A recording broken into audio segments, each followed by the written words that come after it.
Sur cette boutique, on a généré plus de 220 000 € de chiffre d'affaires et ça en partant de zéro. Ces 220 000 € de chiffre d'affaires, ils ont été réalisés sur ces derniers mois. Donc l'objectif de cette vidéo, c'est de vous partager l'envers du décor, comment on a fait de la partie recherche produit à la partie testing, la partie scaling. Donc je vais vraiment tout vous partager pour que vous puissiez répliquer la même chose de votre côté. Donc l'objectif de cette vidéo, c'est vraiment ça, que vous puissiez ressortir cette vidéo en appliquant exactement le même process qu'on a suivi pour générer ce type de résultat. Donc en termes de résultats précis, qu'est-ce que ça donne? Donc on a démarré en octobre et on a fait un scaling qui a été vraiment progressif. Donc au global, en termes de retour sur investissement, donc on a dépensé un peu plus de 50K, 4,34 de retour sur investissement, sachant qu'on est break-even à 1,5, donc en termes de marge, c'est vraiment ouf. Plus de 220 000 € de générés. Et derrière, ce qui est ultra intéressant, c'est qu'on a des coûts publicitaires vraiment faibles, coût par ajout au panier à 2 €. En fait, on se régale vraiment parce qu'il y a vraiment aucune concurrence sur cette niche-là. On a vraiment trouvé une niche ultra sympa. Je vais vous partager le détail juste après. Et en termes de scaling, comment ça s'est passé? Alors, en phase de testing, on dépense pas énormément sur Pinterest au démarrage, c'est normal. On part sur des budgets 20-30 € par jour. Et après, on va monter progressivement. Donc sur Pinterest, l'avantage, c'est que même si vous avez 5 € par jour, vous pouvez démarrer, vous pouvez lancer vos premières campagnes. Et après, quand on voit qu'on a de la bonne traction, etc., on augmente petit à petit. Donc là, on est monté progressivement.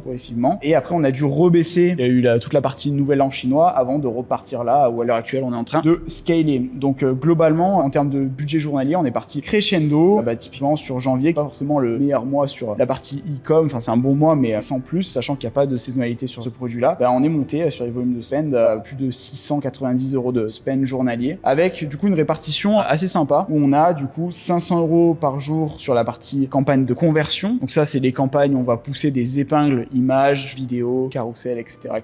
Et 70 € en campagne shopping. Donc les campagnes shopping, c'est les campagnes où on va pousser les produits directement dans la plateforme. Sur Pinterest, on est sur des strates qui sont vraiment propres à la plateforme. On n'hésite pas à créer pas mal de campagnes. Pourquoi? C'est que si on veut modifier quelque chose dans une campagne, que ça perturbe pas l'ensemble du compte. Contrairement à Meta ou Google où on a un algorithme qui a des milliards de data qui est vraiment ultra performant et qui encaisse facilement les changements de budget. Sur Pinterest, on est sur un algo où il faut être un peu plus méticuleux et c'est pour ça qu'on a des strates avec pas mal de campagnes pour pouvoir modifier certains éléments sans affecter le compte au global. Mais pour présenter du coup Pinterest, donc Pinterest, on est vraiment sur un moteur de recherche visuel. On a des personnes qui s'inspirent sur la plateforme. On a différents types de formats. Donc on a du format vidéo ici, vidéo en sponsorisé juste ici. On a du format image. Et ce qui est intéressant, je peux prendre cette créa là ou celle de cuisiner là juste ici, c'est que finalement la partie visuelle prend beaucoup plus de place comparé à la partie texte. Donc on a à 90% de visuel et le texte ici représente pas grand chose comparé à cette grosse partie. Donc en gros, il y a un gros travail qui se fait au niveau de la créative. Donc là, il y a beaucoup d'A/B tests à faire entre du format statique, du format carousel, du format vidéo. Et la partie texte qu'on a en dessous doit être clairement un complément. Donc là-dessus, pas trop une bonne pratique là ce qu'ils ont fait cuisiner là d'ailleurs au passage. Votre cuisine à partir de 2600 € et ils mettent exactement le même texte. L'idéal, c'est de vraiment faire un texte qui est assez complémentaire, comme ici par exemple, je vous montre un exemple ici sur Maba, suspension luminaire vert c'est beau. Là typiquement ça complète l'image qu'on voit. C'est super important de partir là-dessus et c'est exactement le type de créa qu'on utilise de notre côté avec du texte qui permet d'apporter plus d'informations par rapport à ce qu'on voit avec la partie créative. Et vu que Pinterest c'est un moteur de recherche visuelle, il faut absolument mettre un point de focus sur cette partie-là créative, en tester pas mal. Après, la plateforme elle est ultra puissante par rapport à plusieurs choses. Donc je vais partir sur le premier exemple ici, tuto coiffure. Donc admettons une personne le matin se lève et sait pas trop comment se coiffer. Pour avoir plusieurs tutos coiffure, il y a de la segmentation qui se fait ici. Donc là, si vous vendez des produits en rapport avec les cheveux, c'est magnifique Pinterest. En termes de top thématiques sur la plateforme, vous avez la déco en numéro 1, la mode en numéro 2 et la beauté en numéro 3. Ça c'est vraiment les top thématiques. Après, il y en a plein d'autres. Il y a typiquement les objets personnalisables, il y a tout ce qui touche au jardinage, ça performe extrêmement bien. Tout ce qui touche à la cuisine. En fait, ce qu'il faut penser, c'est surtout en termes d'audience, qui est présent sur Pinterest. Donc sur Pinterest, on a une majorité de femmes qui sont présentes, plus de 60% de femmes sur la plateforme, avec une audience qui est composée à plus de 70% de personnes qui ont plus de 25 ans. Donc il y a beaucoup de jeunes parents, une audience CSP+, qui a du pouvoir d'achat. Donc faut pas hésiter, même si vous avez des paniers moyens qui sont élevés à plusieurs centaines d'euros, et typiquement, nous on est sur plusieurs comptes avec des paniers moyens à plus de 500 €. Aucune problématique par rapport à ça. Donc que vous vendiez des produits pas chers ou onéreux, là-dessus ça fonctionne sur Pinterest, sachant que si vous vendez des produits pas chers, pas hésiter à faire des upsells, donc vendre des produits complémentaires, etc. parce que les personnes aiment beaucoup dépenser et on est clairement sur une plateforme shopping. Je vous montre un exemple ici dans la thématique de la déco. Admettons, je recherche un meuble télé typiquement. J'arrive sur le feed, mais avant le feed ici, il y a toute une partie shopping. Donc Pinterest est vraiment axé sur la partie là shopping. Donc là d'ailleurs, il y a même certaines de nos publicités avec les magasins But, on accompagne de notre côté. Et ce qui est intéressant, c'est que admettons, je prends ce meuble télé, j'aime beaucoup admettons ce vase, je vais pouvoir cliquer sur ce vase pour en voir des similaires. Et là-dessus, je vais pouvoir même pouvoir acheter ce vase. Donc derrière chaque image ici, il y a un lien de redirection pour pouvoir acheter directement. Et ça, c'est les fonctionnalités shopping de la plateforme qui sont très puissantes. Donc ça fait partie de cette petite pocket de budget qu'on a ici à 75 € par jour, admettons le 10 janvier par rapport aux 500 € de campagne de conversion. Les 75 €, ils sont spécifiques à ces campagnes shopping, donc des campagnes campagne, on va chercher des personnes en intention. Donc là, une personne qui aime bien ce vase, elle sait peut-être pas sur quelle boutique partir. Et là, du coup, le but, ça va être de lui proposer. Et là, on est sur des personnes qui sont très qualifiées, du trafic chaud, qui est vraiment en intention, qui est clairement sur une phase où je sais pas quel vase acheter. Est-ce que c'est plutôt celui-ci, celui-ci, celui-ci? Ah, je vais m'inspirer sur ce vase-là. Donc là, je vais regarder les produits similaires et je vais pouvoir l'acheter en un clic. Admettons, j'aime bien celui-là. Bim, je clique et derrière, j'arrive sur le site marchand et je vais pouvoir l'acheter en quelques clics. Et c'est ça la puissance de Pinterest. On est clairement sur une plateforme shopping où les personnes sont en intention. Ils sont pas comme sur TikTok à scroller, voir la vie de leurs amis, etc. Sur Pinterest, on est sur une bibliothèque shopping où les personnes scrollent comme sur un catalogue mais version numérique. Et là-dessus, c'est pour ça qu'on a de telles performances, c'est qu'on arrive à utiliser les bons placements sur Pinterest, les bonnes stratégies pour être positionné au mieux devant également toute la concurrence qui se fait la guerre sur Meta, Google et sur les autres plateformes. Sur Pinterest, il y a très peu de concurrence. Comme je le dis souvent dans mes vidéos, il y a 55 fois moins de boutiques Shopify qui sont reliées à Pinterest par rapport à Meta. Et c'est pour ça qu'on a des coûts publicitaires aussi bas. Si je reviens sur les perfs ici, on est à 1,12€ le CPM et sur une niche comme ça, une niche qui est ultra concurrentielle sur Meta, on est entre 5 et 7€ le CPM. Du coup, ça nous donne des coûts par clic à moins de 10 centimes. Et ça, sur une niche comme ça, même si vous avez un taux de conversion qui peut être un peu moins bon, finalement, vous y retrouvez super bien. Parce que entre payer un clic 1€ typiquement sur Google et 10 centimes ici, sachant qu'on est sur de l'intention, finalement, si vous avez 10 fois plus de trafic qui arrive sur votre site, vous avez 10 fois plus de chances de convertir. Et c'est ça qui est vraiment top sur Pinterest. Et aussi, pourquoi il y a peu de concurrence sur Pinterest? Que les formateurs en ligne, mine de rien, les gros formateurs qui forment beaucoup de personnes à tout ce qui est dropshipping, etc., parlent toujours de Meta, de Google, de TikTok. Et du coup, Pinterest, c'est un peu la plateforme de l'ombre où il y a beaucoup à faire, justement. Pendant que tout le monde se focus là-bas, nous, on est focus sur Pinterest et ça fonctionne super bien, mais encore une fois, à condition d'avoir les bonnes strats. Donc là, on a vu, du coup, un aperçu de la plateforme. Maintenant, comment faire pour trouver des produits gagnants? Donc là-dessus, il faut se baser, du coup, sur les top thématiques. Ça, c'est ultra important. Mais derrière, vous avez un outil qui est un peu magique. C'est l'outil Pinterest Trends. Pinterest Trends, c'est un outil qui a été créé pour identifier, du coup, les tendances qui sont présentes sur Pinterest. Parce qu'encore une fois, il y a des personnes qui tapent des mots-clés dans le moteur de recherche et le but, c'est de se positionner sur ces tendances-là pour maximiser ses chances de vendre. Et de l'autre côté, c'est exactement la même chose. Vous pouvez taper des mots-clés en fonction de votre boutique ou sinon filtrer par thématique en dessous. Donc là, admettons, vous êtes dans de la food, vous allez pouvoir cliquer sur cuisine et boissons ici et voir qu'est-ce qui match actuellement en termes de tendance. Donc là-dessus, vous pouvez voir les tendances à la journée, à la date d'aujourd'hui, mais vous pouvez regarder également les tendances de l'année dernière. Donc là, je prends les tendances, admettons, sur le mois de juillet 2023 pour voir qu'est-ce qu'en juillet 2024, en termes de tendance, qu'est-ce que ça pourra donner. Donc là-dessus,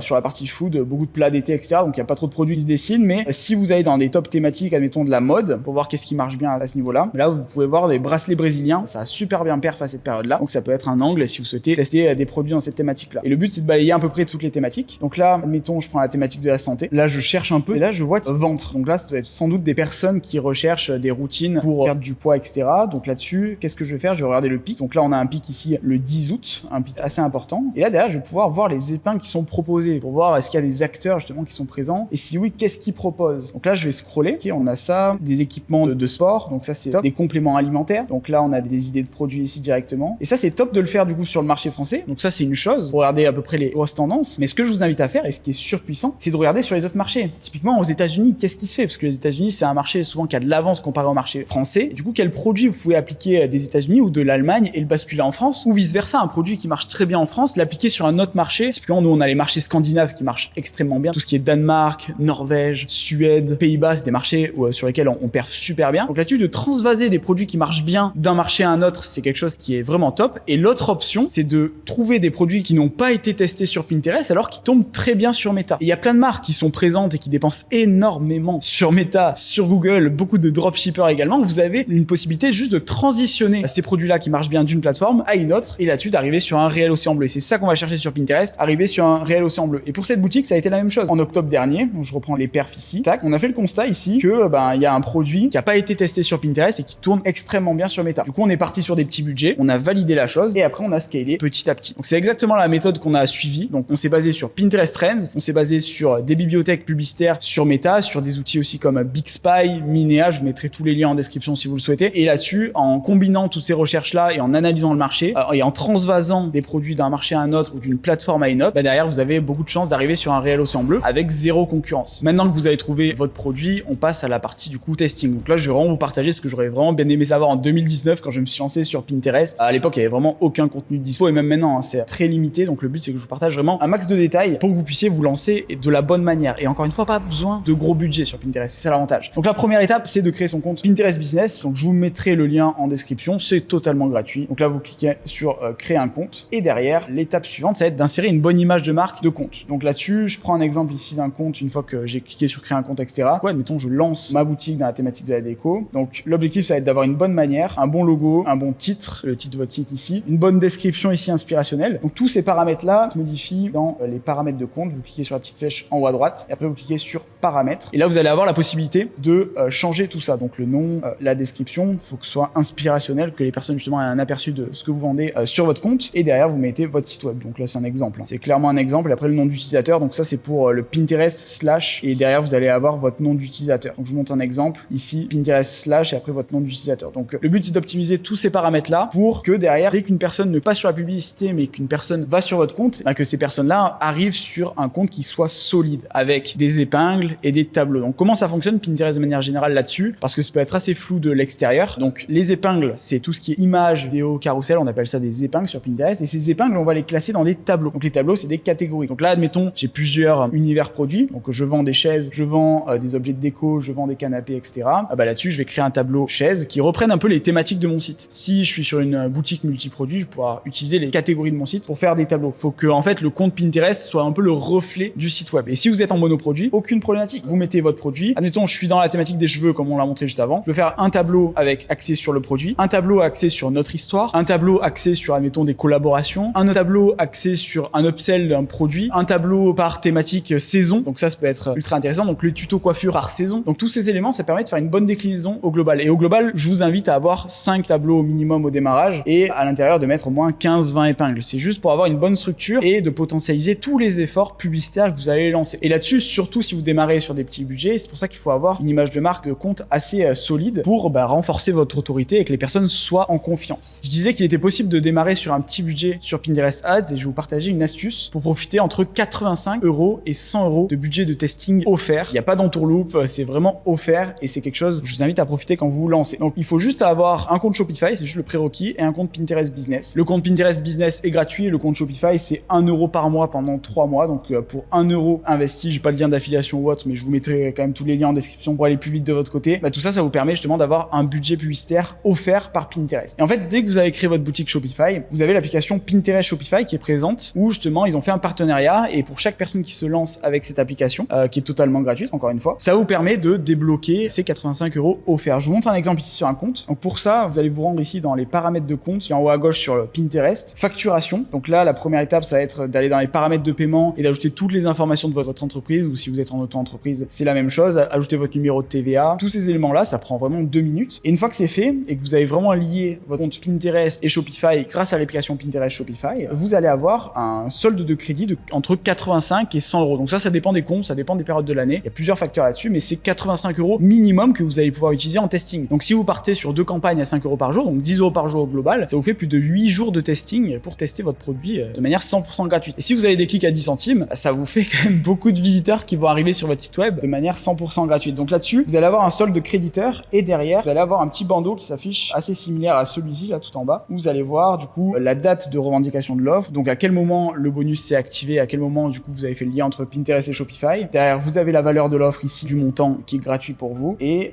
derrière la date d'expiration. Donc vous avez 1 an pour dépenser ce budget-là, et en gros vous n'allez pas être débité sur votre carte bancaire tant que vous dépensez pas ce montant-là. Et je vous glisse une petite astuce, comme ça vous le savez, c'est une méthode qui est réplicable. Donc admettons vous avez 3 ou 4 boutiques, vous pouvez faire cette manipulation autant de fois que vous le souhaitez, dès que vous avez un nouveau compte Shopify et un nouveau compte Pinterest que vous créez. Donc ça peut être un peu redondant, mais ça vaut le coup pour tester des produits gratuitement sur Pinterest. Donc voilà, ça c'est vraiment cette partie-là pour démarrer avec le moins de risques possible. Donc maintenant qu'on est passé sur cette partie, l'étape suivante, ça va être justement d'installer tout ce qui est pixel. Si vous avez l'application Pinterest Shopify, ça se fait automatiquement, donc je vous invite à passer directement là-dessus si vous êtes sur Shopify. Sinon avec WooCommerce, etc., je vous mettrai tous les liens en description pour installer le pixel. Donc le pixel, c'est l'élément de tracking qui va vous permettre de faire le lien entre Pinterest et Shopify, ou Pinterest et votre boutique, pour faire remonter les données, pour que Pinterest identifie, ok, est-ce que cette personne-là est un client, est-ce que cette personne a ajouté au panier, est-ce qu'elle est venue sur le site web, pour qu'on puisse derrière la retravailler, la recibler et que Pinterest optimise au mieux. C'est un élément qui est essentiel et je vous invite à lancer vos campagnes à partir du moment où ce pixel est bien installé. Maintenant, on passe à la partie testing. Comment faire du testing sur Pinterest et comment obtenir justement de gros retours sur investissement. Alors, vous allez vous rendre ici sur le logo de Pinterest, encore une fois, et là, vous allez cliquer sur créer une campagne. Donc, la première étape, c'est de sélectionner campagne manuelle. Campagne automatisée, c'est vraiment pour les personnes qui connaissent rien et qui veulent juste lancer une campagne comme ça, mais c'est la meilleure méthode pour vraiment pas avoir de perte. Donc, super important de partir sur campagne manuelle. Vous allez mettre un peu plus de temps, mais franchement, campagne automatisée, c'est la route pour pour vraiment arriver sur des retours sur investissement à zéro. Nous, on n'en a jamais parce que ça performe, mais pas du tout. L'objectif dans un premier temps, ça va être de lancer des campagnes de conversion. Donc là, on a les deux parties, campagne de conversion classique et campagne vente par catalogue. Vente par catalogue, c'est toutes les campagnes shopping. Donc c'est ce que je vous ai montré avec l'exemple du vase juste avant. Et les campagnes de conversion, c'est les campagnes avec des épingles classiques sur le feed de Pinterest. Donc c'est les campagnes, je vais vous montrer ça tout de suite sur la page d'accueil. Donc une campagne de conversion, c'est une campagne où on va se positionner là-dessus, sur des types de créatives exactement comme celle-ci. Donc c'est dans le feed de Pinterest, on n'est pas sur de la partie shopping. Donc je vous invite à démarrer là-dessus. Et la partie shopping, je vous invite à lancer cette partie-là si vous avez plus de 30 produits. Si vous avez moins de 30 produits, lancez-vous directement sur des campagnes de conversion. Peut-être que vous allez avoir ce message qui s'affiche quand vous cliquez dessus. Donc ça, c'est super important. Il faut juste que Pinterest comprenne comment ça se passe votre cycle d'achat. Donc là, il faut que le pixel soit installé, comme je l'ai indiqué juste avant. Et il faut que Pinterest voit des ajouts au panier remonté et des ventes. Donc là-dessus, ce que je vous conseille de faire si vous n'avez pas de trafic actuellement sur votre site web, c'est de procéder à faire des faux ajouts au panier ou des faux achats une fois que le pixel est installé. Et au bout de 24-48 heures, ce sera débloqué. Et c'est ultra important de lancer des campagnes de conversion. Il y a trop de personnes qui lancent des campagnes d'intérêt, de notoriété, etc. C'est cool pour faire de la visibilité, pour avoir des clics pas chers. On veut des personnes en intention qui sont vraiment là pour acheter dans un mindset d'achat. Et donc, si vous lancez des campagnes par intérêt, de notoriété, vous n'allez pas avoir de perf. Il faut vraiment partir sur des campagnes de conversion. Et c'est pour ça que dans l'exemple, typiquement, sur une semaine, là, on dépense 4000 € en campagne de conversion et 600 € en vente par catalogue. Il n'y a pas toute cette notion de notoriété, etc. Parce qu'on va aller chercher de la perf. On s'en fout d'avoir des clics qui ne convertissent pas. Nous, on veut vraiment de la perf. Donc là-dessus, ça passe par les campagnes de conversion. Donc une fois que vous avez sélectionné campagne de conversion, vous pouvez nommer votre campagne directement ici. Moi, je vais l'appeler campagne d'acquisition parce qu'on va aller chercher de nouveaux prospects et surtout de nouveaux clients. Donc statut de la campagne actif. Là-dessus, je vous invite à partir sur une campagne avec un budget quotidien et non pas un budget global. Même si marqué meilleure perf ici, l'idéal c'est de partir sur un budget quotidien pour lisser votre budget publicitaire. Là, je vais partir sur une campagne, admettons, à 5 € par jour. C'est le minimum pour commencer à avoir un peu de traction, ou 10 € par jour, admettons. Tac. Là, ici, je vous invite vraiment à surtout partir sur un petit budget et lisser votre budget publicitaire sur une dizaine de jours. Si, admettons, vous avez un budget de testing de 50 € sur un produit, partez sur 5 € par jour. Parce que Pinterest a une phase où l'algo, il est un peu plus long au démarrage. Donc, il faut être prêt justement à dépenser un peu plus de temps comparé à un méta où au bout de 48 heures, vous savez si vous êtes sur un produit gagnant ou non. Sur Pinterest, c'est un peu plus long. Donc là-dessus, je vous invite, c'est pour ça, à lisser votre budget publicitaire. Si vous avez 100 € pour tester votre produit, vous pouvez partir sur du 10 € par jour sans aucun souci. Ou sinon, 2 campagnes à 5 € par jour. Une fois que c'est fait, on clique sur exécuter à des dates précises pour vraiment avoir une journée de spend au global. Donc là, pourquoi je fais ça? Parce que, admettons, s'il est 22h, Pinterest va dépenser tout mon budget, mais 10 € là, entre 22h et minuit. Nous, ce qu'on veut pour l'algo, c'est vraiment qu'il dépense sur la journée au complet. Donc on préfère démarrer le lendemain. Donc là, je vais, admettons, le faire démarrer à 3h du matin. Là, c'est la réelle heure locale. C'est important de se fier à cette heure-là et pas à l'heure juste ici. Et comme ça, on a une journée de spend au global, de dépenses. Et ça, c'est quelque chose qu'on va chercher à faire pour ne pas perdre 10 € bêtement. Donc on passe à l'étape suivante. Là, on arrive à la partie groupe d'annonces. Donc là, je vais taper mots-clés. Je vais partir sur un ciblage par mots-clés au démarrage. Et là, ce que je veux, c'est trouver de nouveaux clients. Donc je vais cliquer sur trouver de nouveaux clients, choisir. Et la force de Pinterest, c'est que c'est un peu un mix entre Meta et Google. On peut cibler à la fois sur des centres d'intérêt et à la fois sur des mots-clés. Le but, ça va être de jouer sur les deux tableaux et de voir en fonction de votre produit, est-ce que vous avez des volumes de recherche, est-ce que les personnes tapent réellement vos mots-clés sur Pinterest, et pour ça, vous pouvez le vérifier et checker tout ça sur Pinterest Trends. Si c'est le cas, si vous voyez des volumes de recherche importants et vous pouvez faire des comparatifs, faire des exports en CSV là-dessus, là-dessus, vous pouvez lancer des campagnes par mots-clés. On va chercher de l'intention, des personnes qui recherchent activement des choses. Donc là, comment ça se passe? On va cliquer sur centre d'intérêt et mots-clés ici. Et là, on va partir sur ajouter des mots-clés. Là, il y a peut-être des personnes qui vont dire, faut mixer les centres d'intérêt, faut mixer les budgets, etc., etc. Non, non, non. Vous séparez des campagnes. Soit c'est une campagne de centre d'intérêt, soit c'est une campagne de mots-clés. On va pas s'amuser à croiser les deux. Pourquoi? Parce que si vous mettez des centres d'intérêt et des mots-clés, donc admettons, je prends le centre d'intérêt décoration et des mots-clés meubles télé, canapé, etc. Ce qui va se passer, c'est que Pinterest va voir le centre d'intérêt décoration qui est ultra large, avec des millions de personnes à l'intérieur. Alors que les mots-clés, ça peut être plus restreint. Donc qu'est-ce qu'il va faire? Pinterest, il va aller au plus vite. Il va prendre la poche d'audience la plus large, et cette poche d'audience la plus large, il va tout dépenser dessus, et finalement, vos mots-clés, donc les personnes en intention, vous allez même pas les cibler. Et ça, c'est une connerie. Vraiment, beaucoup de personnes se trompent là-dessus. Il faut soit partir sur de centres d'intérêt, soit du mot-clé, mais jamais mixer les deux. Donc faites bien attention à ça et vraiment séparer vos campagnes. Donc pour les mots-clés, vous pouvez faire un export CSV. Donc si vous êtes dans la thématique, admettons, je prends l'exemple des canapés ou des meubles télé, je tape le mot-clé canapé et là je vais avoir plein de mots-clés qui arrivent. Canapé gris, typiquement, comme ça je peux analyser les tendances, etc., etc. Et le but ça va être d'en ajouter plusieurs. Donc je tape le mot-clé et après je mets une virgule pour passer à la ligne. Et après vous avez le nombre de mots-clés qui s'affiche ici, canapé, salon. Là vous avez deux mots-clés, les deux mots-clés correspondent ici. Donc là je vous invite à mettre entre 20 et 30 mots-clés et rester au démarrage si vous êtes sur des petits budgets, sur des mots-clés qui sont vraiment centrés autour du produit. Pas mettre typiquement dans l'exemple le mot-clé décoration alors que finalement vous vendez des canapés. Non, on essaie de vraiment rester centré produit ou typiquement là rester dans l'univers du salon et pas partir trop large pour vraiment maximiser les chances de tomber sur des personnes qui sont en intention. Donc là mettez un maximum de mots-clés mais restez centré. Vaut mieux mettre un peu moins de mots-clés plutôt que d'en mettre beaucoup qui partent dans tous les sens et qui sont larges. Donc ça c'est pour la partie mots-clés. Et pour la partie centre d'intérêt, je vous invite à démarrer sur des centres d'intérêt d'intérêt de niveau 1. Donc les niveaux 1, c'est tous ceux qui sont présents dans cette liste. Là, ici, vous avez les centres d'intérêt de niveau 2. Vous avez même des centres d'intérêt de niveau 3 ici, là. Tac, là, on arrive sur les niveaux 3. Donc ça, c'est niveau 1, 2 et 3. Donc je vous invite à rester sur les centres d'intérêt de niveau 1 dans un premier temps. Donc si on est dans la déco, je vais pouvoir cibler la déco d'intérieur. Et après, si je veux cibler d'autres thématiques, je peux faire des mix.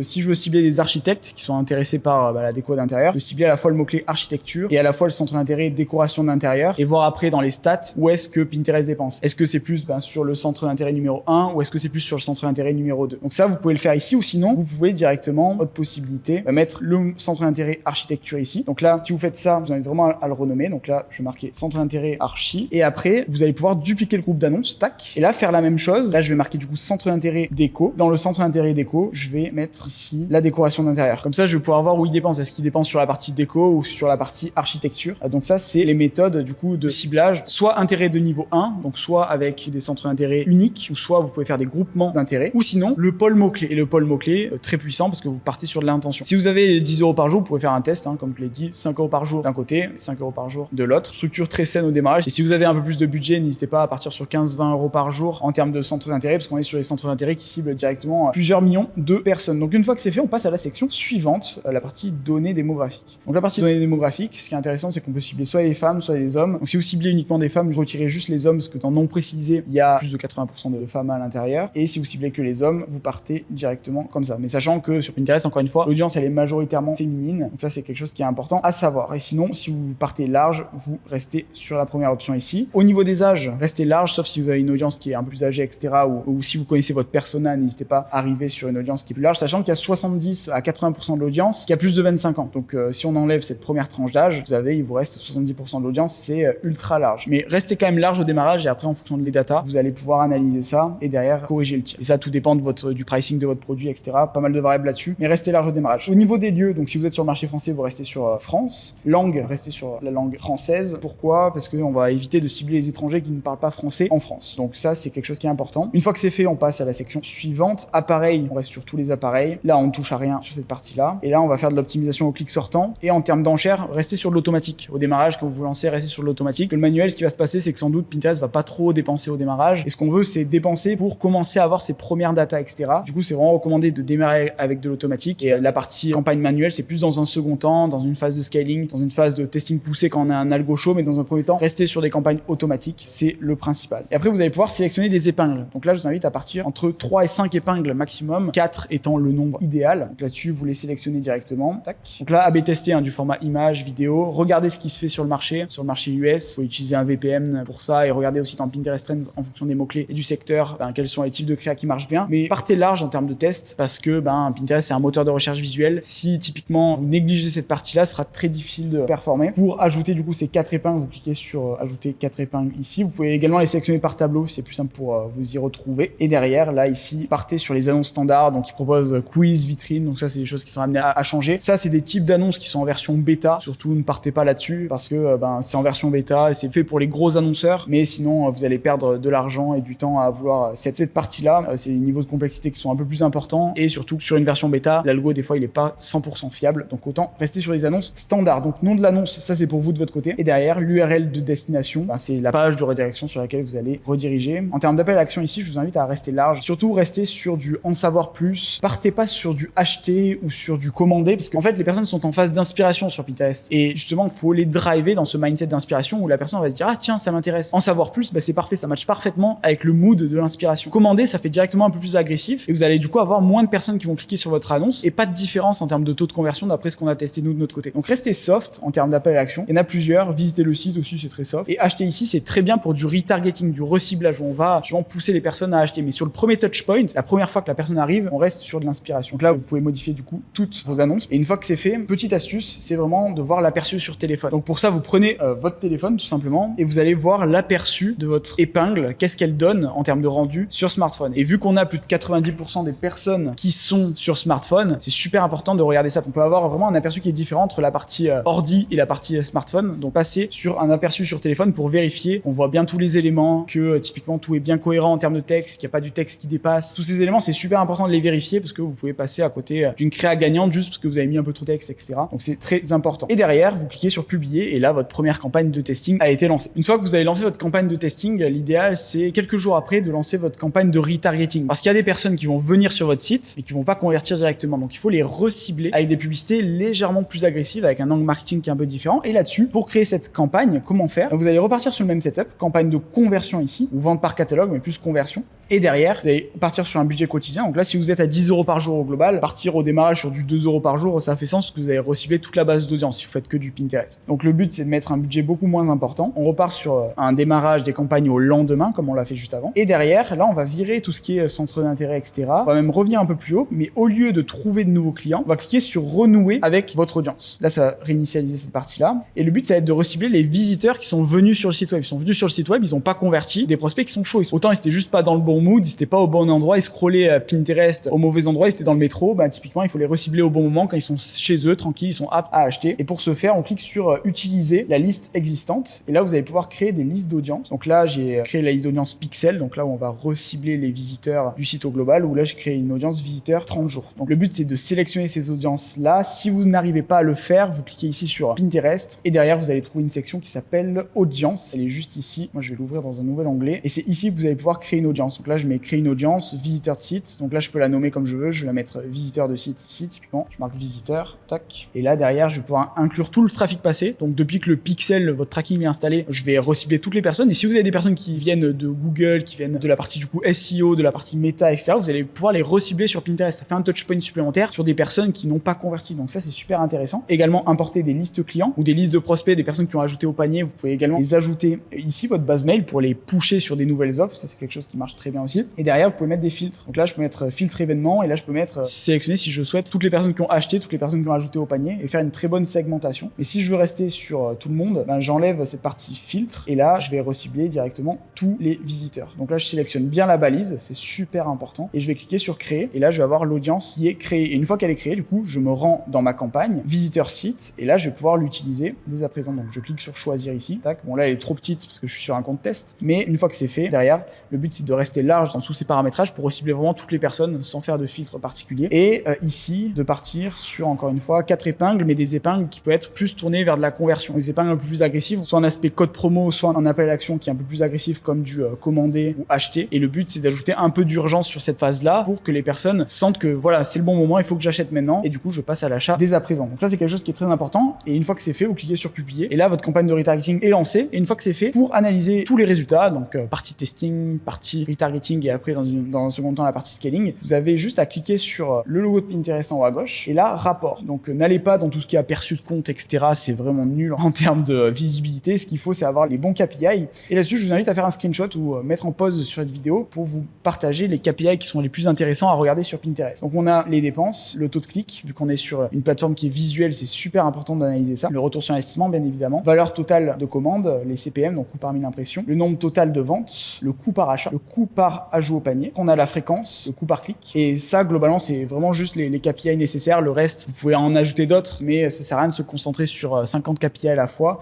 Déjà, ces KPI, ils suffisent amplement. Et même si vous vous arrêtez juste à la partie ici, CPA ajout au panier, c'est déjà top. Les KPI qui après, tout ce qui est fréquence, coût par clic, c'est les KPI qui sont secondaires, mais le plus important, ça se trouve au démarrage avec le taux de clic qui est important sur cette première phase de testing pour analyser si oui ou non déjà les créas sont validées. Donc ça, tout dépend des secteurs. Il y a des secteurs qui permettent d'avoir des taux de clic supérieurs à 2% et d'autres un peu plus limités, comme le secteur de la beauté où vous pouvez avoir des CTR qui sont un peu moins bons malgré de très gros retours sur investissement. Mais si vous êtes dans la décoration, typiquement, visez au minimum un CTR de 1%. Si vous êtes dans la mode, à peu près pareil, 0,8, on essaie de passer un peu plus. Si vous êtes dans la beauté, 0,6, c'est à partir de ce moment-là qu'on peut avoir de gros retours sur investissement. Mais ça, tout dépend des secteurs, mais tant que vous avez un retour sur investissement qui tient et des coûts par ajout au panier qui baissent, c'est vraiment le principal et les datas principales à connaître. Donc tout ça, ça s'analyse sur la partie rapport. Et pour la partie scaling, derrière, comment ça se passe sur Pinterest? On est sur des strates encore qui sont différentes. Comparé à Google, comparé à Meta, on est sur du scaling qui est un peu plus horizontal. Je vais reprendre l'exemple du compte. Donc je vais mettre sur des pages de données assez larges. Tac, je vais mettre